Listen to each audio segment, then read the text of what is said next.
This is the moment Islamic State fighters took control of Iraq's second largest city. Just over 3 years ago, the insurgents stormed government buildings, set fire to police stations and forced security officers to abandon their posts. Thousands of families had no choice but to flee for their lives. All the people have fled. They've left their homes and many people are lying dead in the streets. Will Iraq accept this? The situation is very difficult. The army dissolved. They were terrified. They fled, so we left too. The militant group was quick to declare a caliphate in Iraq and Syria. Their leader, Abu Bakr al-Baghdadi, called on Muslims around the world to join them during a sermon at one of Mosul's most famous landmarks, the Great Mosque of Al-Nouri in the Old City. They waged a war against ethnic minority groups, murdering thousands of Yazidis in the nearby town of Sinjar, forcing many to take refuge in the mountains without food or water. They also seized the strategically important Mosul Dam. As the world watched in horror, a US-led coalition took action, bombing targets and supporting Kurdish fighters. An air campaign began to sever key supply routes into Mosul and to help Peshmerga recapture lost ground. It was more than 2 years before Iraq's military was ready to take back the city. The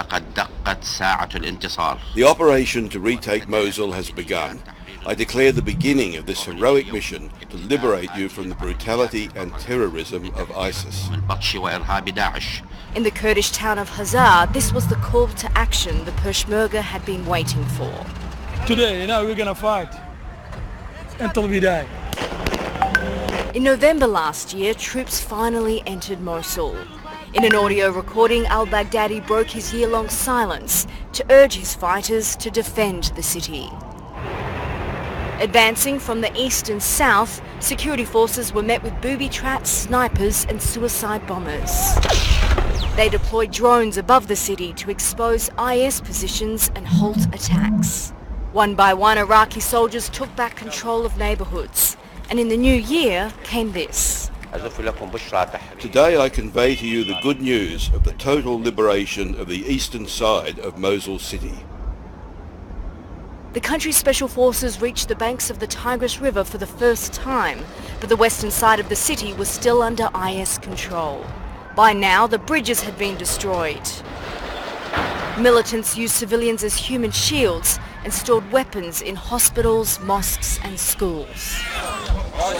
As fierce fighting continued in the city, hundreds of thousands of people were forced to seek refuge in camps. In February, Iraqi forces entered the first western neighbourhood and retook Mosul airport as well as a large military base. In the months that followed, they captured key government buildings before launching an assault in the old city. Surrounded and cornered, IS fighters blew up the Grand Mosque of Al-Nouri and its iconic leaning minaret, destroying more than 840 years of history. The Iraqis saw it as an admission of defeat. Celebrations were held in the city despite gun battles still continuing on the streets. And in the capital came the formal announcement. I congratulate all the courageous fighters and Iraqi families for achieving this big victory in Mosul and bringing down the false state of ISIS.